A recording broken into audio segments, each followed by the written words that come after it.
Yuri भी तुम लोगों की तरह एक बड़ा वाइफू लवर है, लेकिन उसकी पूरी दुनिया तब बिखर जाती है जब उसके माता पिता की मौत हो जाती है और वह बिल्कुल अकेला रह जाता है। हालांकि उसकी जिंदगी में उस वक्त एक बड़ा बदलाव आता है जब एक अजीबोगरीब मेड उसके घर में रहने आती है और उसे खुश रखने के लिए हर मुमकिन कोशिश करने लगती है। कहानी की शुरुआत तब होती है जब एक भयानक हादसे में यूरी के माता पिता की जान चली जाती है, जिससे यूरी के पास न तो कोई पैसा बचता है और न ही भविष्य का कोई सहारा। आर्थिक हालत खराब होते ही उसके सारे नौकर भी उसे छोड़कर चले जाते हैं और अब उस कम उम्र के लड़के को अपना ख्याल खुद ही रखना पड़ता है। शुरुआत में यूरी को लगता है कि वह अकेले सब संभाल लेगा, लेकिन कुछ दिन तक जला हुआ टोस्ट और इंस्टेंट नूडल्स खाकर गुजारने के बाद उसे एहसास होता है कि वह अकेले रहने के मामले में काफी बेकार है। तभी अचानक उसके दरवाजे पर एक खूबसूरत लड़की दस्तक देती है। वह लड़की यूरी से कहती है कि वह उसकी मेड बनना चाहती है। ये सुनकर यूरी काफी हैरान हो जाता है, क्योंकि न तो वह अब अमीर है और न ही कोई मशहूर इंसान। इसलिए वह लड़की से साफ कह देता है कि इस समय वह किसी मेड को रखने का खर्च नहीं उठा सकता। लेकिन लड़की का जवाब सुनकर यूरी और भी चौंक जाता है। वह कहती है कि उसे पैसों की जरूरत नहीं है, उसे बस रहने के लिए एक जगह चाहिए। यूरी को यह ऑफर काफी अच्छा लगता है, लेकिन उसे शक भी होता है कि आखिर ये मेड बिना किसी पैसे के उसके साथ क्यों रहना चाहती है।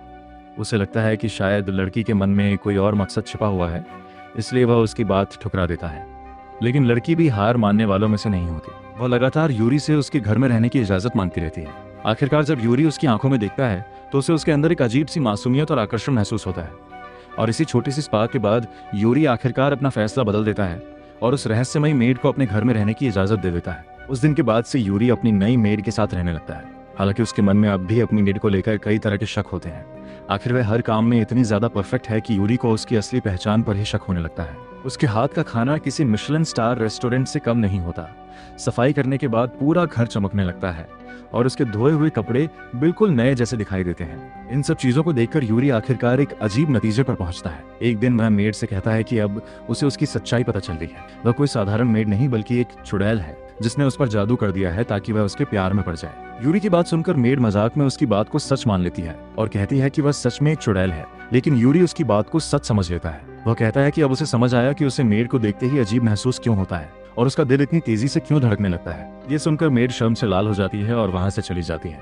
बाद में वह सोचती है कि उसने तो सिर्फ मजाक किया था। उस रात यूरी को सपना आता है कि उसकी मेड चुड़ैल बनकर उसे अजीब स्टू खिला रहे हैं। डर कर जागने के बाद वह किचन में जाता है, जहां उसे मेड आधी रात को खाना बनाते हुए मिलती है। अगली सुबह नाश्ते में वही अजीब स्टू देखकर यूरी तुरंत डर जाता है और मेड पर शक करने लगता है कि उसने उसके खाने में कुछ अजीब जरूर मिलाया है। इसलिए लड़की उसकी बात को सच साबित करने के लिए कहती है कि उसने एक ऐसा लव पोशन बनाया है जिसे पीने के बाद वह उससे प्यार करने लगेगा। भोला यूरी उसकी बात पर तुरंत विश्वास कर लेता है और सोचता है कि शायद पिछली रात वह इसी पोशन को बनाने की तैयारी कर रही थी। इसी वजह से आज उसे उसका खाना इतना स्वादिष्ट लग रहा है और वह उससे अपनी नजरें भी नहीं हटा पा रहा। ये सुनकर लड़की शर्म से लाल हो जाती है। हालांकि मन ही मन वह सोचती है कि उसने कोई लव पोशन नहीं बनाया था, वह तो बस गॉर्डन रामसे की रेसिपी बनाकर अपनी खराब कुकिंग स्किल सुधारने की कोशिश कर रही थी। बाद में यूरी नौकरानी को काम करते हुए देखता है और महसूस करता है कि वह उसके बारे में कुछ भी नहीं जानता, यहाँ तक कि उसका नाम भी नहीं। तभी लड़की अचानक उसे उसके नाम से बुलाती है। यूरी हैरान होकर सोचता है कि आखिर वह अब क्या करने वाली है। जब लड़की कहती है कि वह तो बस एक नौकरानी की तरह से नाम से बुला रही थी, तब यूरी अपनी मासूमियत में कह देता है कि नाम से बुलाने पर ऐसा लगेगा जैसे दोनों एक दूसरे से प्यार करते हैं। ये सुनकर लड़की फिर शर्म से भाग जाती है, जबकि यूरी को डर सताने लगता है कि कहीं वह उसकी निजी जानकारी किसी खतरनाक इंसान को ना बेच दे। यूरी तुरंत अपने पिता के स्टडी रूम में जाता है और पुराने एम्प्लॉयमेंट रिकॉर्ड्स खंगालने लगता है। आखिरकार उसे उस मेड का नाम पता चल जाता है, लिलिथ। डिनर के दौरान यूरी इंतजार करता है कि लिलिथ अब उसे उसके नाम से बुलाएगी, लेकिन वह हमेशा की तरह उसे सिर्फ मास्टर कहती है। इस पर यूरी उससे कहता है कि अब से वह उसे उसके नाम से बुलाए, लेकिन लिलिथ जवाब देती है कि अगर वह ऐसा करेगी तो लोगों को लगेगा कि दोनों के बीच कुछ ज्यादा ही नजदीकी है। हालांकि यूरी की सोच अब पहले जैसी नहीं रही। वह मानता है कि प्यार में एक दूसरे को नाम से बुलाने से ज्यादा जरूरी है एक दूसरे को समझना। ये सुनकर लिलिथ थोड़ी निराश होती है, लेकिन जब यूरी उससे उसके बारे में बातें बताने के लिए कहता है तो वह मुस्कुराकर हामी भर देती है। उस रात लिलिथ यूरी की तस्वीर को देखते हुए पुराने दिनों को याद करती है। जैसे ही उसे यूरी के माता पिता की मौत की खबर मिली थी, उसने तुरंत अपना सामान पैक किया और यूरी के पास आने के लिए अपना घर छोड़ दिया था। और ये सुबह यूरी उठता है तो देखता है कि उसकी अलमारी साफ कपड़ों से भरी हुई है और उसके लिए स्वादिष्ट नाश्ता भी तैयार है। लेकिन यूरी अभी भी लिलिथ पर शक करता रहता है। तभी दरवाजे की घंटी बजती है और लिलिथ एक पार्सल लेकर आती है। इसमें यूरी के लिए एक नया वीडियो गेम होता है जिसे उसने खुद ऑर्डर किया था। लेकिन शुक्रिया कहने के बजाय यूरी आरोप लगाता है कि लिलिथ इन तोहफों के जरिए उसे मैनिपुलेट करने की कोशिश कर रही है। लिलिथ भी उसकी बात को नकारने के बजाय मजाक में स्वीकार कर लेती है कि वह सच में यूरी का दिल जीतना चाहती है। ये सुनकर यूरी भी पलटकर कहता है कि उसे जीतने वाली लिलिथ नहीं बल्कि वह खुद लिलिथ को अपना बनाएगा। ये सुनते ही लिलिथ शर्म से लाल हो जाती है। बाद में लिलिथ बार बार यूरी के स्टडी रूम में आने लगती है। यूरी उसे अपने साथ रुकने के लिए कहता है ताकि उसे अकेलापन महसूस ना हो। लेकिन कुछ देर बाद लिलित अचानक वहां से चली जाती है। यूरी को शक होता है और वह उसका पीछा करता है। वह देखता है कि लिलित चुपके से घर से बाहर निकली है, लेकिन जल्द ही उसे पता चलता है कि वह सिर्फ एक आवारा बिल्ली के साथ खेलने आई थी। लिलित को बिल्ली के साथ मुस्कुराते हुए खेलता देखकर यूरी का दिल तेजी से धड़कने लगता है। तभी लिलित उसे भी बिल्ली को सहलाने के लिए बुलाती है, लेकिन यूरी मना कर देता है। लिलित उसे छेड़ते हुए पूछती है कि क्या वह चाहती है कि वह बिल्ली की जगह उसे सहलाए। घबराकर यूरी सच बता देता है कि उसे बिल्लियों से डर लगता है, लेकिन तुरंत वह लिलित की तारीफ करते हुए कहता है कि वह बिल्ली से कहीं ज्यादा प्यारी है, इसलिए वह उसे सहलाना ज्यादा पसंद करेगा। यूरी की ये बात सुनकर लिलित एक बार फिर शर्म से लाल हो जाती है। लिलित की शर्म से लाल होते ही उसकी गोद में बैठी बिल्ली अचानक नीचे कूद जाती है और यूरी पर फुफकारने लगती है। यूरी की तेज आवाज से बिल्ली डर गई थी। ये देखकर लिलित यूरी की मदद करने की कोशिश करती है, लेकिन यूरी खुद को घर का मालिक बताते हुए कहता है कि वह इस बिल्ली को अकेले ही संभाल लेगा। इसके बाद यूरी बिल्ली का भरोसा जीतने के लिए पास पड़े फॉक्सटेल पौधे से उसके साथ खेलने की कोशिश करता है, लेकिन उसकी यह तरकीब काम नहीं करती। तभी लिलित कुछ बची हुई मछली लेकर आती है और उसे बिल्ली को खिलाने की सलाह देती है। मछली मिलते ही बिल्ली शांत हो जाती है और यूरी धीरे धीरे उसका भरोसा जीतने लगता है। लेकिन तभी एक बड़ी और डरावनी बिल्ली वहां आ जाती है, जिससे यूरी बुरी तरह घबरा जाता है। छोटी बिल्ली अपने नए दोस्त को बचाने के लिए उस बड़ी बिल्ली के सामने खड़ी हो जाती है। उसकी बहादुरी देखकर यूरी भी हिम्मत जुटाता है और उसकी रक्षा करता है। इस तरह यूरी आखिरकार बिल्ली का भरोसा जीत लेता है। बाद में लिलित उसे बिल्ली को प्यार से सहलाते हुए देखती है और मन ही मन सोचती है कि काश यूरी उसे भी इसी तरह प्यार करता। यूरी जब लिलित को देखता है तो प्यार से उसके सिर पर हाथ फेरने लगता है। ये देखकर लिलित शर्म से लाल हो जाती है और वहां से जाने लगती है, लेकिन तभी उसके हाथ से यूरी की एक फोटो गिर जाती है, जिसे देखकर यूरी को शक होने लगता है। पूछने पर लिलित कहती है कि वह फोटो इसलिए रखती है ताकि हमेशा यूरी पर नजर रख सके। हालांकि यूरी कहता है कि अगर वह उसे देखना चाहती है तो सीधे उसे देख सकती है, क्योंकि वह कहीं भागने वाला नहीं है। ये सुनकर लिलित शर्मिंदा होकर वहां से चली जाती है। वहीं यूरी सोचने लगता है कि कहीं लिलित उसकी फोटो का इस्तेमाल किसी अजीब जादू या वूडू रस्म में तो नहीं करती। बाद में स्वादिष्ट खाना खाने के बाद यूरी को फिर शक होता है कि लिलित आखिर इतना स्वादिष्ट खाना कैसे बना लेती है। सच्चाई जानने के लिए वह उससे खाना बनाना सीखने की मांग करता है। लिलित उसे छेड़ते हुए कहती है कि वह उसे हाथों में हाथ डालकर खाना बनाना सिखा सकती है, लेकिन यूरी अचानक उसे शादी के लिए प्रपोज कर देता है और कहता है कि वह जिंदगी भर उसके हाथ का खाना खाना चाहता है। ये सुनकर लिलित बुरी तरह शर्माने लगती है और उसे तुरंत किचन में ले जाती है, जहाँ वह पीछे खड़े होकर यूरी को गाजर काटना सिखाती है। लिलित और यूरी एक दूसरे के काफी करीब आ जाते हैं, जिससे लिलित शर्म से लाल हो जाती है। लेकिन जब वह मजाक में कहती है कि ऐसा लग रहा है जैसे दोनों एक दूसरे को गले लगा रहे हों,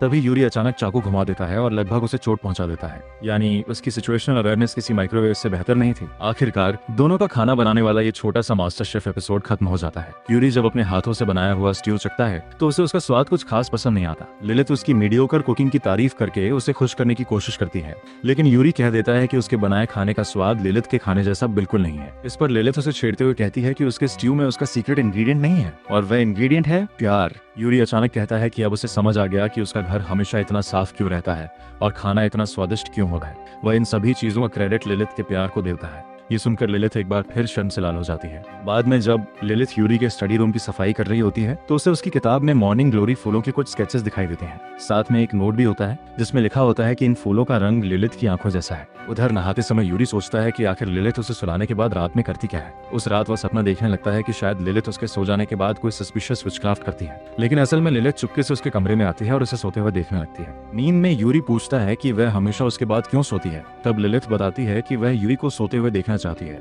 इसलिए देर रात तक जागती रहती है। अगली सुबह लिलित अपनी नई ड्रेस पहनकर एक और दिन यूरी की मीडियोकर हरकतों की तारीफ करने के लिए तैयार हो जाती है। इसके अगले दिन यूरी अपने माता पिता की मौत के बाद आखिरकार दोबारा स्कूल जाने लगता है, लेकिन लिलित उसे कुछ देर और रोकने के लिए उसके जूते के फीते बांधती है और उसके बाल ठीक करती है। यूरी ये देखकर कहता है कि लिलित बिल्कुल आनिमे वाइफू की तरह बिहेव कर रही है, क्योंकि उसकी माँ भी उसके पिता के साथ ऐसा ही व्यवहार करती थी। वह बताता है कि उसके माता पिता भी काफी लवी डवी हुआ करते थे। फिर वह स्कूल के लिए निकल जाता है। उधर स्कूल के गेट पर एक आलिशान लिमोजीन रुकती है।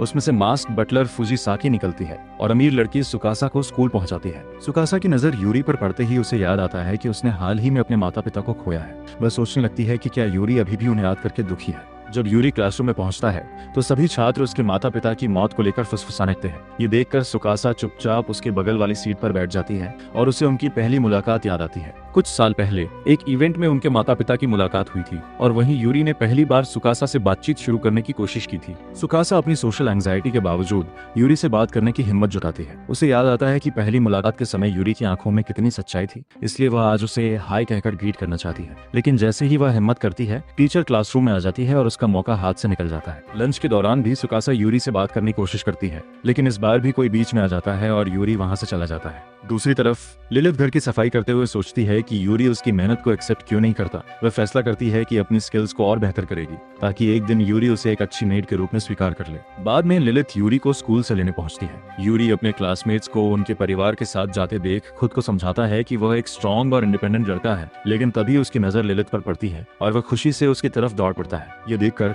सुकासा पेड़ के पीछे छिपकर दोनों को ऑब्जर्व करने लगती है। जब यूरी कहता है कि लिलिथ इतनी खूबसूरत है कि वह उसे किसी और के साथ शेयर नहीं करना चाहता, तो सुकासा शर्म से लाल हो जाती है और उनके रिश्ते को एक सीक्रेट फॉरबिडन लव स्टोरी समझने लगती है। लिलिथ सुबह हुई घटना के लिए यूरी से माफी मांगती है और बताती है कि उसने ऐसा सिर्फ इसलिए किया था क्योंकि वह यूरी के साथ थोड़ा और समय बिताना चाहती थी। तभी यूरी भी कबूल करता है कि वह स्कूल में ही लिलिथ के बारे में सोचता रहता है और घर लौटने के बाद अपना सारा समय उसके साथ बिताना चाहता है। यूरी की बात सुनकर त्सुकासा समझ जाती है कि दोनों के बीच कितना गहरा रिश्ता बन चुका है। वह खुद को उनका सबसे बड़ा समर्थक मानते हुए मन ही मन प्रार्थना करती है और सोचती है कि उसे उनके रिश्ते में दखल देने की कोशिश नहीं करनी चाहिए। तभी फुजिसाकी वहां पहुंचती है और त्सुकासा से पूछती है कि वह अभी तक कार के पास क्यों नहीं आई। लिलिथ विनम्रता से उसका अभिवादन करती है और त्सुकासा से यूरी की अच्छी दोस्त बने रहने के लिए कहती है। इसके बाद लिलिथ वहां से चली जाती है। अगले दिन लिलिथ घर का सामान खरीदने सुपरमार्केट जाती है, लेकिन गलती से अपना फोन घर पर ही छोड़ देती है। जब यूरी स्कूल से लौटता है और उसे घर पर नहीं पाता, तो वह परेशान होने के बजाय यही सोचता है कि शायद लिलिथ उसके साथ लुका छिपी खेल रही है।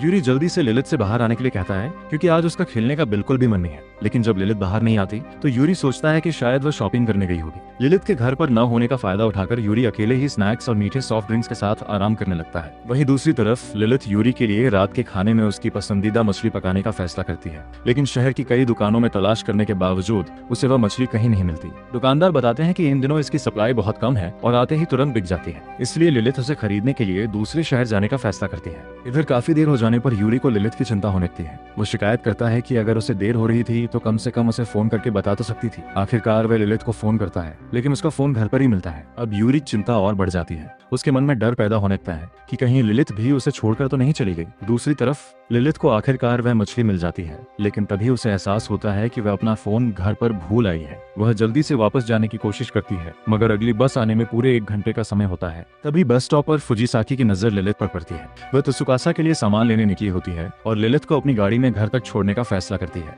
रास्ते में फुजिसाकी उससे पूछती है कि उसने अपने शहर में ही मछली क्यों नहीं खरीदी। लिलिथ उसे पूरी बात बताती है और भरोसा दिलाती है कि यूरी के साथ रहना उसके लिए बिल्कुल ठीक है। आखिरकार लिलिथ घर पहुंचती है और देर से आने के लिए यूरी से माफी मांगती है, लेकिन तभी वह देखती है कि यूरी की आंखों में आंसू है। यूरी उससे पूछता है कि क्या उसने अपनी जादुई शक्तियों से उस पर कोई श्राप डाल दिया है। वह कहता है कि पहले वह इस सुनसान हवेली में अकेले भी आराम से रह सकता था, लेकिन अब लिलिथ के बिना उसे बेचैनी होने लगी। वह भावुक होकर कहता है कि वह उसके बिना नहीं रह सकता और उसे दोबारा कभी छोड़कर नहीं जाना चाहिए। यूरी की यह बात सुनकर लिलिथ शर्म से लाल हो जाती है। वह उसका हाथ पकड़कर कहती है कि हाँ, उसने सच में उस पर श्राप डाला है। फिर वह उसे बधाई देती है कि उसने आखिरकार उसके बिना एक पूरा दिन गुजार लिया। कुछ दिनों बाद लिलिथ अपने फैसले के बारे में सोचती है कि उसने यूरी के साथ रहने का निर्णय क्यों लिया था। उसका एकमात्र उद्देश्य था कि यूरी एक स्वस्थ और खुशहाल जिंदगी जी सके, लेकिन अब उसे एहसास होने लगता है कि शायद यूरी की जिंदगी में उसकी मौजूदगी उससे कहीं ज्यादा महत्वपूर्ण बन चुकी है। इन सब के बावजूद यूरी का लिलिथ पर शक लगातार बढ़ता जाता है। लिलिथ को लगता है कि अगर वो यूरी को बेहतर तरीके से समझ ले तो शायद उसकी वजह से यूरी को कोई परेशानी नहीं होगी, इसलिए वह उसकी हर हरकत पर नजर रखने लगती है और धीरे धीरे उसकी फुल टाइम स्टॉकर बन जाती है। और दोस्तों, इसी के साथ आज की ये वीडियो यहीं खत्म होती है, लेकिन अगर आपको इस एनीमे की पूरी स्टोरी का फुल हिंदी रिकैप चाहिए तो नीचे कमेंट करके फुल रिकैप जरूर लिखना। अगर आपके कमेंट्स और सपोर्ट अच्छे रहे तो बहुत जल्द हम इस एनीमे का कंप्लीट हिंदी रिकैप लेकर आएंगे। तब तक आप मेरे चैनल पर मौजूद बाकी एनीमे हिंदी रिकैप वीडियोस भी जरूर देखिए। और हाँ, अगर आप एनीमे रिकैप्स एंजॉय करते हैं तो वीडियो को लाइक और चैनल को सब्सक्राइब करना बिल्कुल मत भूलना, क्योंकि जैसे ही इस एनीमे का फुल रिकैप आएगा आप उससे मिस नहीं करना चाहोगे। मिलते हैं नेक्स्ट वीडियो में, तब तक के लिए stay tuned and keep watching.